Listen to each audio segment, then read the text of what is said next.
ഒരു കുടുംബത്തിൽ മക്കൾ കൂടി കഴിഞ്ഞാൽ അവരെ കുടുംബത്തിലുള്ള ഒരു ഐക്യമുണ്ട്, അല്ലെങ്കിൽ ഒരു സന്തോഷം, ഒരു സമാധാനമുണ്ട്. ഇപ്പം ഞങ്ങളുടെ വീട്ടിൽ തന്നെ ഈ 8 പേരും തമ്മിൽ ഒരു കാര്യം അവർക്ക് പറഞ്ഞുകൊണ്ട് അവർ ഒരുമിച്ചാണ് ചെയ്യുക.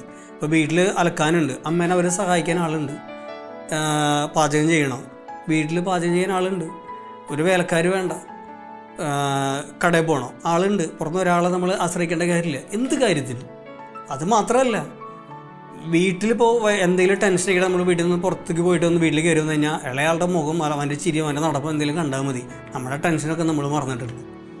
അത് വലിയൊരു കാര്യമില്ലേ. ഞാനൊരു ഉദാഹരണം പറയുകയാണെങ്കിൽ, ഇപ്പോൾ 8 മക്കളുള്ള ഞങ്ങൾക്ക് ഒരു 30 വർഷം കഴിഞ്ഞാൽ ഇവരും ഞങ്ങളെപ്പോലെ മക്കൾ സ്വീകരിക്കുന്നവർ തന്നെയാണെങ്കിൽ എന്തായിരിക്കും ഒരു നാട്ടിലെ അവസ്ഥ, അല്ലെങ്കിൽ നമ്മുടെ സഭയുടെ അവസ്ഥ?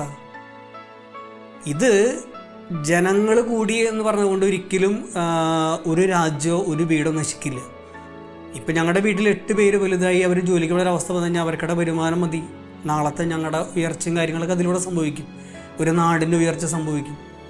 ഒരുപാട് നന്മകൾ കുടുംബത്തും സമൂഹത്തിലും സംഭവിക്കുന്നുണ്ട്. എസ്പെഷ്യലി നമ്മുടെ സഭയ്ക്ക്. സഭയാണ് ഇത് ലോകത്തിന് കാണിച്ചു കൊടുക്കേണ്ടത്. കാരണം മക്കളെ സ്വീകരിച്ചത് കൊണ്ടുള്ള ഗുണം കുടുംബങ്ങളിൽ നിന്ന് സമൂഹത്തിലേക്ക് ശരിക്കും കാണിച്ചു കൊടുക്കാൻ കത്തോലിക് ചർച്ച അല്ലാതെ വേറെ ഒരു സമൂഹത്തിനും കഴിയില്ല.